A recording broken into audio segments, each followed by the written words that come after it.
ওয়াদ-দুহা সূরা আছে না, শপথ দ্বিপ্রহরের, ওয়াল-লাইলি ইযা সাজা, শপথ রাতের যখন সেটা আচ্ছাদিত হয়।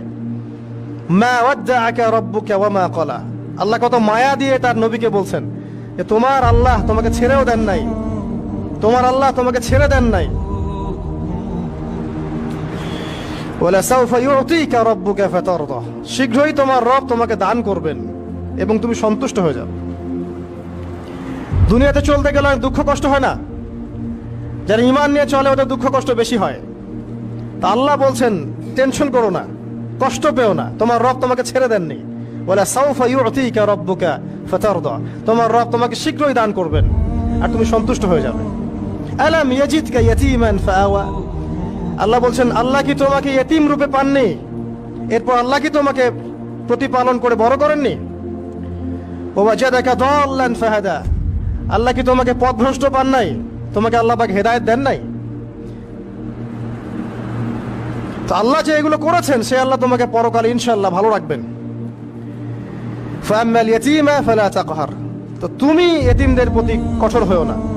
ওয়াম্মাস সাইলা ফালা তানহার, কেউ চাইলে তার হাতকে খালি ফিরিও না, ধমক দিও না। ওয়াম্মা বিনিআমাতি রাব্বিকা ফাহাদ্দিস, তোমার রবের এই সমস্ত নিয়ামতগুলো তুমি মানুষের কাছে বর্ণনা করতে থাকো। এর পরের সূরার দিকে খেয়াল দেখবেন, সূরা আলাম নাশরাহ লাকা সাদরাক, মনে হয় দুটো একটা আরেকটার সাথে পেয়ার। আলাম নাশরাহ লাকা সাদরাক, আমি কি তোমার হৃদয়কে প্রশস্ত করে দেই নাই? ওয়াদা'না আনকা উযরাক, তোমার বোঝাগুলো হালকা করিনি?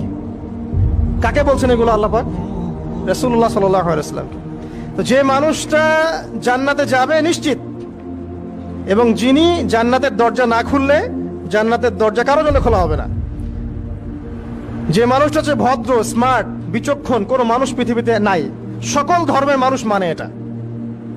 কিছু আছে শয়তান, মানুষ টুপি শয়তান, এরা মানে না, বাট দেখবেন ম্যাক্সিমাম মানুষই মানে, হোক সে ইহুদি বা খ্রিস্টান বা হিন্দুইজম বা মুসলিমরা তো মানেই, সবাই মানে। এই মুহাম্মদ সাল্লাল্লাহু আলাইহি ওয়াসাল্লামের মতো স্মার্ট, বিচক্ষণ, ভদ্র, সুচরিত্রের মানুষ পৃথিবীতে কোনোদিন আসেও নি, আসবেও না। তো সেই নবীর জীবনটা আপনি পড়ে দেখবেন, আর রাহিকুল মাখতুম বইটা, যে চড়াই আর উতরাই, খালি দুঃখ, কষ্ট, যন্ত্রণা, লাঞ্ছনা কন্টিনিউয়াসলি। আমাদের নবী সাল্লাল্লাহু আলাইহি ওয়াসাল্লাম তো 1 মাস শান্তিতে ঘুমানো নাই নবী হওয়ার পরে। যখন তিনি মারা যান, ফাতিমা রাদিয়াল্লাহু আনহার কথা মনে আছে না? কানে কানে কি জানি বললেন, তখন আমাদের নবী একটা কথা বলেছিলেন, আমি এই বয়সে সে কথাটা বুঝি, মাদ্রাসা লাইফে, ইউনিভার্সিটি লাইফে বুঝিনি।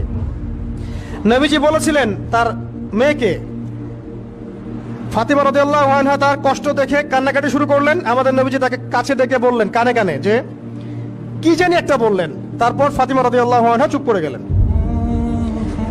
তো পরে জিজ্ঞাসা করা হলো কি বলেছিলেন, তিনি বললেন আল আব্বাজান বলেছেন আজকের পর তোমার আব্বার কোনো কষ্ট থাকবে না, আর তুমি আমার পরিবারের মধ্যে সবার আগে আমার সাথে সাক্ষাৎ করবে। এই যে আজকের পর আমার আব্বার আর কোনো কষ্ট থাকবে না, এর মানে বোঝেন, মানে সারাটা নববী জীবন কত যে কষ্ট নবী সাল্লাল্লাহু আলাইহি ওয়াসাল্লামকে সহ্য করতে হয়েছে।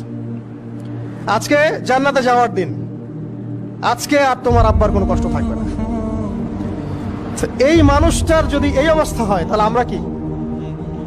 আল্লাহ পাক সেই মানুষটাকে এই সূরা দুটো শোনাচ্ছেন, আমি কি তোমাকে এতিম পাই নাই, তোমাকে পথভ্রষ্ট পাই নাই, হেদায়েত দেই নাই, ভরণ পোষণ করিনি, আমি আল্লাহ তোমাকে ছেড়ে দেই নাই, শীঘ্রই তোমাকে দান করব, হ্যাঁ, তোমার বোঝাকে আমি হালকা করিনি। ফাইন্না মাআল উসরি ইউসরা, ইন্না মাআল ইউসরি ইউসরা, কষ্টের সাথেই স্বস্তি আছে, নিশ্চয়ই কষ্টের সাথেই স্বস্তি আছে। ফাইদা ফারাগতা ফানসাব ওয়া ইলা রাব্বিকা ফারগাব, যখন তুমি অবসর পাবে তখন তোমার রবের দিকে একনিষ্ঠ